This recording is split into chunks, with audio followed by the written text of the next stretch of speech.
चला ठीक। नमस्कार दोस्तों, कैसे हो आप सब। आशा करती हूँ आप लोग ठीक होंगे। तो आज हम तीनों लोग सुनाएंगे आप सभी को सुहाग गीत। बहुत ही प्यारा सुहाग गीत है, तो सुनिएगा और बताइएगा कैसा लगा। देर न करते हुए चलिए सुनाते हैं ये प्यारा सा सुहाग गीत। है चटाकेदार सुहाग गीत। दुल्हे कवाने सहारा लाई के चला ब्या कहवा लाई के रहा ब्याई हो। दुल्हे कवाने सहारा लाई के चला ब्या कहवा लाई के रहा ब्याई हो। दुल्हन रीवा सहारा लाई के चला बाई सहारा बंगले रहा बाई हो। दुल्हन रीवा सहारा लाई के चला बाई सहारा बंगले रहा बाई हो। दुल्हन दुल्हे माया कैसे दी जाबाई है ता कैसे भी सारा उबाई हो। दुल्हे माया कैसे दी जाबाई है ता कैसे भी सारा उबाई हो। दुल्हन सासू का माया कही बोलायु ता माया भी साराई हो।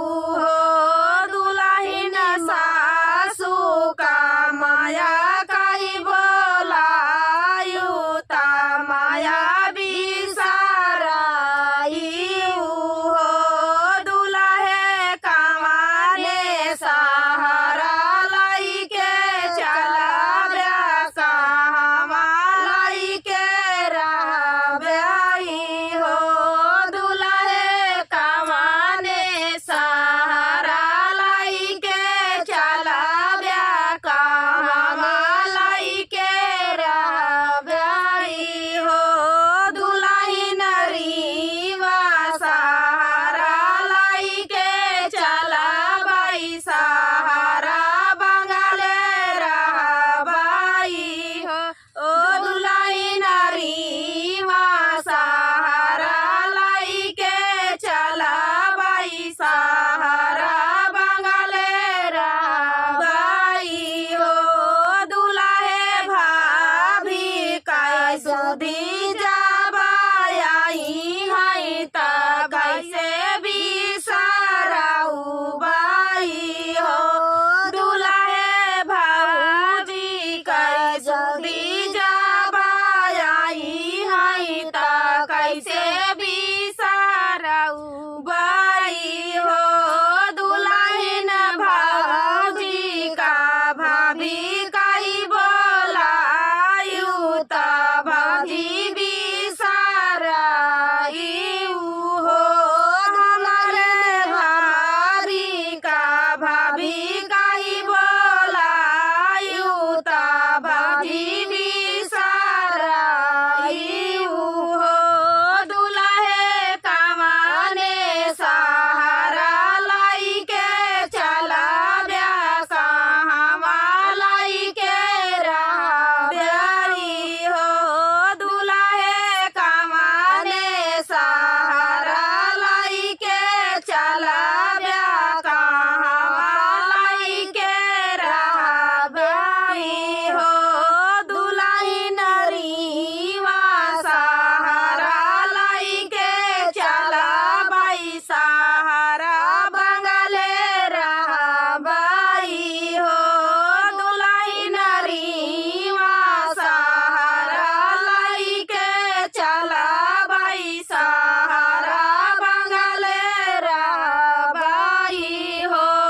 दुल्हे बहिनी कैसु दी जाबाई है ता कैसे भी सारा उबाई हो। दुल्हे बहिनी कैसु दी जाबाई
दोस्तों ये प्यारा सा गीत आप सभी को कैसा लगा कमेंट में बताना दोस्तों। मिलते हैं नेक्स्ट वीडियो में, तब तक के लिए नमस्कार।